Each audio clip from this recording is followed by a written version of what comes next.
वज़ीर आज़म हाउस में PDM जमातों का इजलास शुरू। शुहदाए बलूचिस्तान के दर्जात की बुलंदी के लिए फातिहा ख्वानी। आर्मी हेलीकॉप्टर के हादसे पर गहरे अफसोस का इजहार।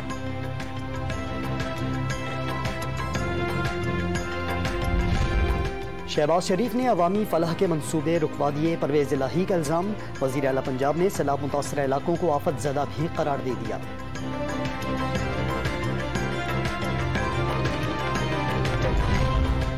फॉरेन फंडिंग फैसले के बाद इमरान खान इलेक्शन के लिए नाअहल हो चुके। जियाले रहनुमा सईद गनी इमरान खान पर बरस पड़े।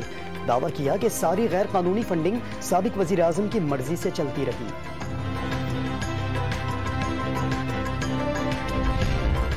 रहीम यार खान में मदरसे के 3 बच्चों से मुबैना ज्यादती का मुलजिम गिरफ्तार। पुलिस ने मुकदमा दर्ज करके तफ्तीश शुरू कर दी।